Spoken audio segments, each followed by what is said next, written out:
பேசுறே. Hi friends, இன்னைக்கு நாங்க எங்க போறோம்? யாதகிரி மலையா போறோம். மலை ஏறிட்டு இருக்கோம்.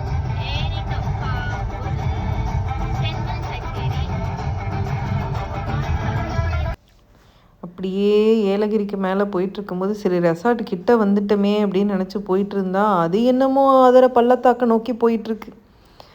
என்ன பய பீதின்னு நினைக்கிறீங்க? காரே வந்து போகுமா போகாதான்னு போகிற வரவங்க கிட்டேயா எங்க கார் போகுமா போகுமான்னு போட்டுட்ருக்கோம். ஆனால் மேப் என்னமோ இங்கே கூட வேலை செய்யுதுங்க.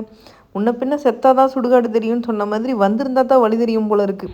நான் இன்னைக்கு காரோட கவுந்துருவோம் போல இருக்கு அப்படிங்கிற ஒரு மனநிலைமையை நோக்கி போயிட்டு இருந்தோம். ஒரு 2 வீலர் வந்தால் ஒதுங்கிறதுக்கு கூட இடம் இல்லைங்க. ஐயோ நம்ம ரெசார்ட்டுன்னு சொல்லி வேறு எதையோ புக் பண்ணிட்டோம் போல இருக்கே அப்படின்னு நினச்சிட்டு போயிட்டு இருந்தோம். இல்லைங்க ரெசார்ட் நல்லாயிருக்கும் அப்படின்னு சொன்னாங்க மேனேஜர். என்னடா அது இந்த காட்டுக்குள்ளே இருந்தாடா அப்படி இங்கிலீஷ் பேசுனீங்க அப்படிங்கிற மாதிரி இருந்தது. பாருங்கள் எப்படி இருக்குது ரோடு அப்படின்ட்டு. சுத்தமாக ரோடே கிடையாது. ஃபுல்லாக அங்கங்கே குழி. அதுவும் இல்லாமல் பார்த்தீங்கன்னா மேலேருந்து பார்த்தா கீழே அடிவாரம் தெரிகிற மாதிரி இருக்குது ரோடு மேடு பள்ளமாக. ஆனால் ரெசார்ட்டை பாருங்கள் எப்படி இருக்குன்ட்டு. எங்களாலேயே எங்கள் கண்ணை நம்ப முடியல. ரெசார்ட் சூப்பராக இருக்குது. பட் வர்ற வழி ரொம்ப மோசமாக இருக்குது.